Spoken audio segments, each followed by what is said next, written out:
ஐயா வணக்கம். நான் என் பேர் நளினி. என்னுடைய இப்போ நடந்துகிட்ருக்க அடிப்படை ஏஎல்பி லக்கணம் அடிப்படை வகுப்பில் வந்து 2543 ஏஎல்பி பிசெட் 081ன்றது என்னுடைய தகவல் முகவரி ஐயா. ஐயா, நீங்கள் இன்றைக்கி வகுப்பில் வந்து இந்த ஏஎல்பி மூலம் நீங்கள் என்னெல்லாம் கற்றுக்கிட்டீங்க, அது உங்களுடைய இதை நீங்கள் வந்து ஒரு வீடியோ காலை எடுத்து போட சொல்லியிருந்தீங்க. ரொம்ப சந்தோஷமாக இருந்தது ஐயா. அதை கேட்ட உடனே எனக்கு வந்து நிறைய சொல்லணும்னு தோணுது. ஆனால் நான் இதுவே ரொம்ப பெரிய லென்த்தாக தான் பேசியிருக்கேன். ஒவ்வொரு நிகழ்வையும் சொல்லி சொல்லி சொல்லி சொல்லி உங்கள்கிட்ட பேசணும் போல் இருக்கு ஐயா. அவ்வளோ நன்றி ஐயா உங்களுக்கு. நீங்கள் எங்களுக்கு குருவாக கிடச்சதுக்கு ரொம்ப நன்றி. இதை கண்டுபிடிச்சி எங்களுக்கு தந்திருக்கீங்கல்ல, அதுக்கே நான் ஒரு பெரிய நன்றி சொல்லணும் ஐயா. நீங்கள் வந்து எனக்கு வந்து தெரிஞ்சது வந்து ஒரு கோவிலுக்கு போனால், இப்போ என்னுடைய ராசி, எங்கள் குடும்பத்தில் ஒரு 10 பேர் இருக்காங்கன்னா அவங்களுடைய ஜென்ம ராசி மட்டும் தெரியும், ஜென்ம நட்சத்திரம் மட்டும்தான் தெரியும்.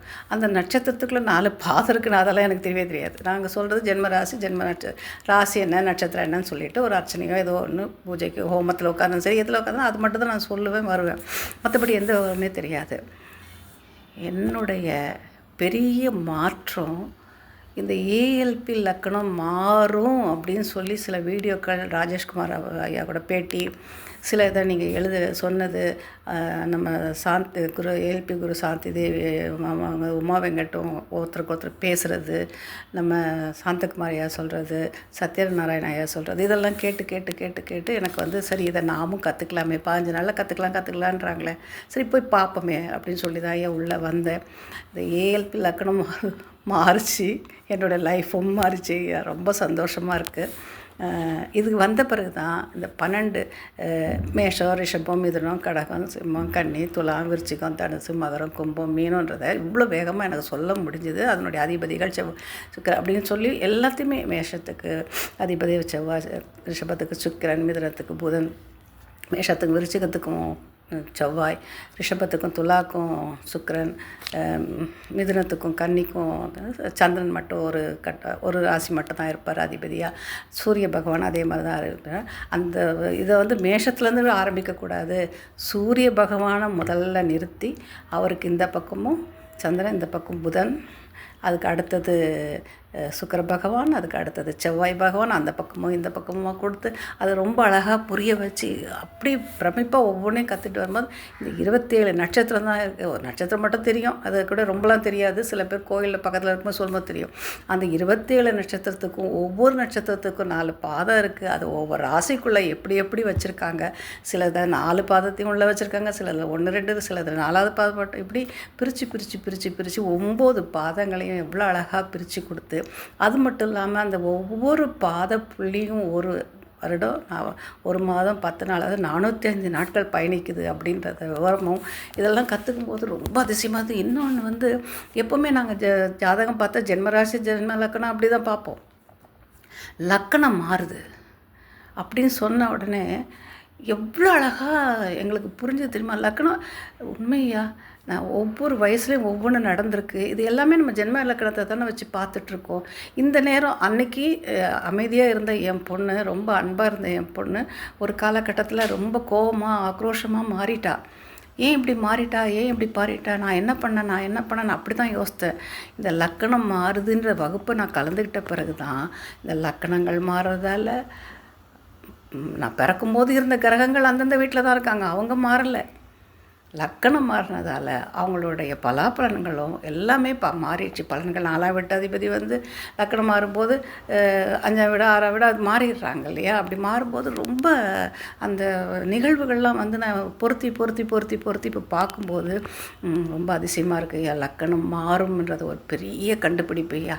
நான் அவங்கள ஒரு அவதாரமாகவே நினைக்கிறேன் ஐயா. அதில் மனசுக்குள்ளே அவ்வளோ பிரமிப்பாக இருக்குது. நீங்கள் பேசுகிற விதமும் சரி, சொல்கிற விதமும் சரி, எந்த டாப்பிக்கை எடுத்தாலும் அதில் ஒரு டீட்டெயில்.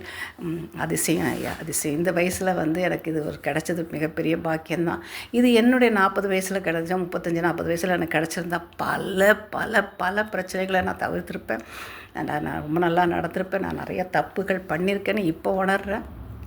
அதுக்கு காலம் வந்து முருகன் வந்து சரி நீ பண்ண இது வந்து போன ஜென்மத்து புண்ணியம் இதா உனக்கு இப்படி அப்படின்னு சொல்லி உங்களை அனுப்பி உங்களை லக்கணம் மாறுன்றதை படிக்க வைக்கிறதுக்கு வந்து நான் போன ஜென்மத்து புண்ணியனே நினைக்கிறேன். ரொம்ப சந்தோஷமாக இருக்கியா.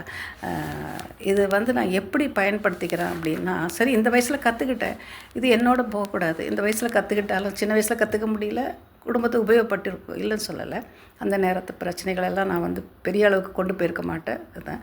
ஆனாலும் இந்த வயசில் நான் கற்றுக்கிறதால என்னுடைய பிள்ளைகளுக்கு நான் சொல்லி கொடுத்துட்ருக்கேன். இந்த வயசில் இப்படி இப்படியே நடங்க, இந்த மாதிரி பண்ணுங்க, நன்றி, மன்னிப்பு, எதிர்பார்க்காத உதவி, பலன் எதிர்பார்க்காத உதவி, இந்த 3 தாரக மந்திரையா.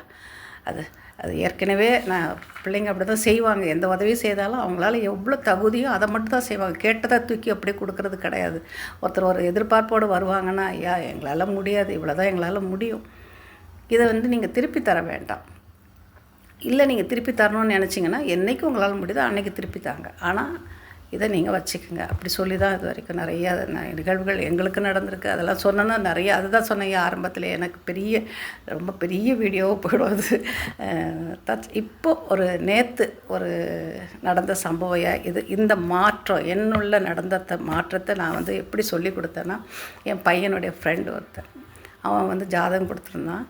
நான் எல்லாம் எடுத்துகிட்டு இப்போ உனக்கு எதாவது இதில் கேட்க வேண்டியது இருக்கா அப்படின்னு கேட்டேன். அப்போது வந்து அவன் வந்து கேள்வியாக கேட்காம அவன் வந்து புலம்பி தள்ளிட்டான். அதாவது அவன் ஃப்ரெண்டு ஒருத்தனுக்கு வந்து பணம் கொடுத்துருக்கான், குழந்தை கல்விக்காக கொடுத்த பணத்தை வந்து இப்போ ஃபோன் பண்ணால் ஃபோனே எடுக்க மாட்டேங்கிறான், துரோகம் பண்ணிட்டான் அப்படி இப்படின்னா. நான் சொன்னேன், அவன் ஃபுல்லாக சொல்ல கேட்டு பொறு, நான் இந்த வகுப்பில் எடுத்த பாடம், எனக்கு கற்பித்த பாடமே என்ன தெரியுமா, பெரிய வாழ்க்கை பாடத்தை தத்துவத்தை எனக்கு சொல்லி கொடுத்துருக்காங்கடா. யாரையும் அந்தந்த சூழ்நிலையில் அவங்க எப்படி அமைஞ்சிருப்பாங்களோ தெரியாது, யாரும் துரோகம் பண்ணணும்னு நினைக்க மாட்டாங்க. ஒன்று நீ போன ஜென்மத்தில் கொடுத்த கடனை இன்றைக்கி வாங்குறான்னு இன்னொருத்தர் அவங்ககிட்ட நீ வாங்கியிருப்ப, அதுதான் அன்றைக்கி திருப்பி கொடுத்துருக்கியா அப்படின்னு நினச்சிக்கலாம். இன்னொன்று, நீ அவனை எந்த சூழ்நிலையில் இருக்கானோ நீ அவனை வந்து மன்னிச்சிடு, அவன் நல்லா இருக்கான், அவன் பணத்தை எனக்கு திருப்பி தந்துடுவான்ற எண்ணம் தான் முதன்மையே காரணன்றது எங்களுக்கு முதல்ல சொல்லி கொடுத்துருக்கதே அதுதான்ப்பா.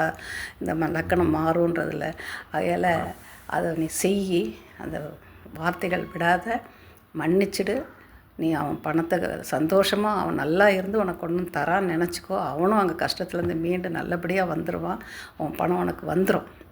அப்படி வராத பட்சத்தில் அவன் நல்லா இருக்கட்டும், இது வந்து போன ஜென்மத்தில் நான் அவனுக்கு அவங்ககிட்ட நான் வாங்கியிருக்கேன் அப்படின்னு நினச்சிக்கோ, இந்த பலன் வந்து உன்னுடைய பிள்ளைகளுக்கு இந்த புண்ணியெல்லாம் போய் சேரும் அப்படின்னு சொல்லி அவனை சமாதானப்படுத்தி அவன் வந்து கடைசியில் பேசி வைக்கும்போது, ஆண்டி நீங்கள் சொன்ன மாதிரியே நான் வந்து அப்படியே நினைக்கிறேன் ஆண்டி, சந்தோஷம் ஆண்டி, நல்லா சொல்லுங்கள். அந்த மாதிரி எனக்கு அந்த அனுபவம் கிடைக்கலனாலும் எனக்கு சொல்கிறதுக்கு யாரும் இல்லை. ஆனால் இப்போ அந்த மாதிரி குழந்தைங்களுக்கெல்லாம் சொல்கிறது வந்து எனக்கு ரொம்ப சந்தோஷமாக இருக்குது.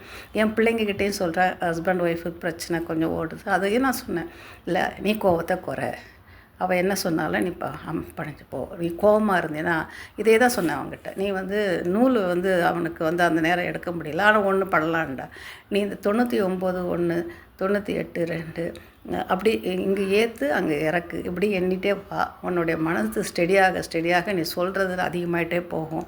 மனது அலமோதுச்சுன்னா 4 நம்பர் சொல்லுவோம், 5ஆவது நம்பர் தப்பாக சொல்லுவோம். இதை அனுபவத்தில் கண்டிருக்கேன்டா.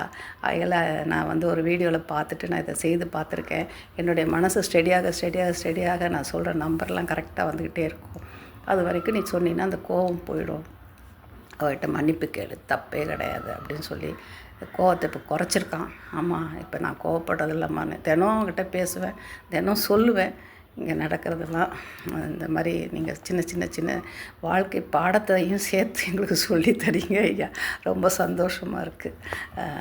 இதுதான் நான் இன்னும் நிறைய சொல்லணும். ஒவ்வொரு நிகழ்வும் எனக்கு வந்து இப்போ பொருத்தி பார்க்குறேன் ஐயா. ஐயோ, இது அன்றைக்கே நமக்கு சரி இந்த நேரத்தில் கிடச்சது என்னுடைய வரம் தான், போன ஜென்மத்து புண்ணியம். இன்றைக்கி நீங்கள் எங்களுக்கு குருவாக கிடச்சி நீங்கள் கண்டுபிடிச்சதை எங்களுக்கு சொல்லித்தரணும்னு நினைக்கிறீங்க பாருங்களா, அது வந்து பெரிய பெரிய விஷயம்.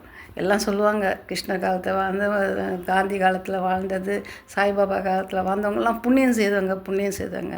நானும் புண்ணியம் பண்ணியிருக்கேன் ஐயா. உங்கள் காலத்தில் வாழ்ந்து நீங்கள் கண்டுபிடிச்சதை நானும் கற்றுக்கிறேன் அப்படின்றது வந்து எனக்கு பெரிய புண்ணியம் தான் ஐயா.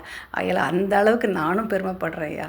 ஏன்னா பின்னால் பேசுவாங்க, பொழுதோடு மூர்த்தி குருகையான்னு ஒருத்தர் இருந்தாங்களாம், ஏஎல்பி லக்கணம் மாறும், மற்ற கிரகங்கள் மாறும்னா அது மாறுறதால மற்ற கிரகங்களும் மாறும். எல்லாருக்கும் ஒவ்வொரு நாளத்தும் ஏற்ற இறக்க வாழ்க்கையில் இருந்தாலும் அதை எப்படி நம்ம கொண்டு போகணுன்றதை சொல்லித்தரதுக்கு அன்னைக்கு கிருஷ்ணர் பகவத்கீதையை உபதேசம் பண்ண மாதிரி இன்றைக்கி நீங்கள் லக்கணம் மாறும், ஏஎல்பி லக்கணம் மாறும் அப்படின்னு ஒரு உபதேசம் பண்ணி எனக்கு வந்து அது பெரிய கீதா உபதேசமாகவே நான் எடுத்துக்கிறேன் ஐயா. அதை ஏன்னா நான் இருந்த நிலை அப்படி, நான் சொன்ன மாதிரி வீடியோவில் எனக்கு ரொம்ப பேச முடியல, அழுகலாம் வரும். என்னுடைய சூழ்நிலை அப்படி இருந்தேன். இந்த அளவுக்கு என்னை மாற்றிருக்கீங்க. பலன் எடுத்து நான் அடுத்தவங்களுக்கு சொல்கிறேனோ இல்லையோ, அது எனக்கு குறிக்கோள் இல்லை. எனக்குள்ளே ஒரு மாற்றத்தை கொண்டு வந்திருக்கீங்க பார்த்தீங்களா, அதுவே என்னோட பெரிய பெரிய பெரிய புண்ணியம் ஐயா. எனக்கு எப்படி சொல்கிறதுனே தெரியல. அதே மாதிரி இந்த வகுப்பை நடத்தி கொண்டு போகிறவங்க எல்லா குருக்களும், எல்லா டீச்சர்ஸும் சூப்பராக சொல்லி கொடுத்துட்ருக்காங்க, புரிகிற மாதிரி சொல்லி கொடுத்துட்ருக்காங்க. சந்தேகங்களுக்கு நல்லா அமைதியாக விளக்கம் சொல்லிகிட்ருக்காங்க. அவங்களால முடிஞ்ச வரைக்கும் எவ்வளோ முடியுமோ அவ்வளோ விளக்கம் கொடுத்துட்ருக்காங்க. எது நடத்தணுமோ அதை பற்றி மட்டும்தான் விளக்கம் கொடுக்குறாங்க. எக்ஸ்ட்ராலாம் வந்து வகுப்புலாம் கேட்டால் சொல்கிறது இல்லை. அது கரெக்டு தான். ஏன்னா இதையும் அது இப்போவுமே நம்ம தான் அடிப்படை தான் எது பார்க்கணுமோ அதை மட்டும் தான் பார்க்க முடியும். பின்னால் இருக்கிறதையும் சேர்த்து போட்டால் கன்ஃபியூஸ் ஆகிடும், இருக்கிறது ஒழுங்காக இருக்காது. அதுக்கு படிக்கிற வகுப்பில் என்ன படிக்கிறோமோ அதை ஸ்ட்ராங்காக ஆக்கி முதல்ல அப்படின்றது தான். இந்த முறையில் தான் அவங்க சொல்லித்தராங்க. அதில் ரொம்ப சந்தோஷமாக இருக்குது. தனிப்பட்ட முறையில் எனக்குன்னு கிடச்ச கோச்சு குரு ரகுபதி ஐயா வந்து அவரும் நீங்கள் எப்படி கிடச்சிங்களோ அதே மாதிரி தான் ரகுபதி ஐயா கிடச்சது எனக்கு ஒரு பெரிய புண்ணியமாக தான் நினைக்கிறேன். அவ்வளோ அழகாக எதை கேட்டாலும் புரிய வைக்கிற விதம் ரொம்ப அருமையாக இருக்கு ஐயா. அதாவது முருகர்கிட்ட சிவன் வந்து ஓம் என்ற மந்திரத்துக்கு கேட்டது மாதிரி தான் இருக்குது எனக்கு. நான் வயசில் பெரியவனாக இருந்தாலும் நீங்கள் வந்து இந்த ஓம் மந்திரத்தை எங்களுக்கு சொல்லி கொடுத்துட்ருக்கீங்க. நான் ஒரு மாணவனையாக இருந்து அதை கேட்டுக்கிறேன். நான் வந்து வணங்குற திருச்செந்தூர் முருகன் எனக்கு ரொம்ப பிடிச்ச முருகர் அவர் தான்.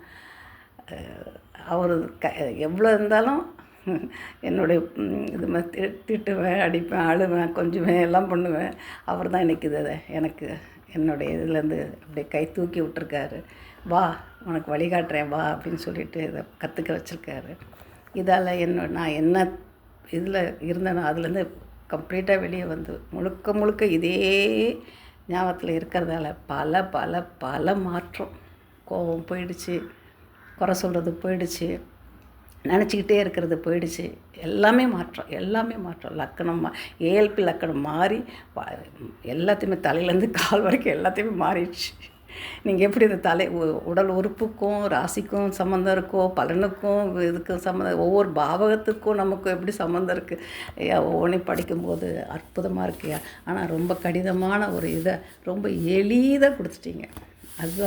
அதுக்கு தான் நான் வந்து உங்களுக்கு ரொம்ப ரொம்ப நன்றி ஐயா. இறைவன் கொடுத்த வரம் ஐயா அது. நன்றி ஐயா, நன்றி.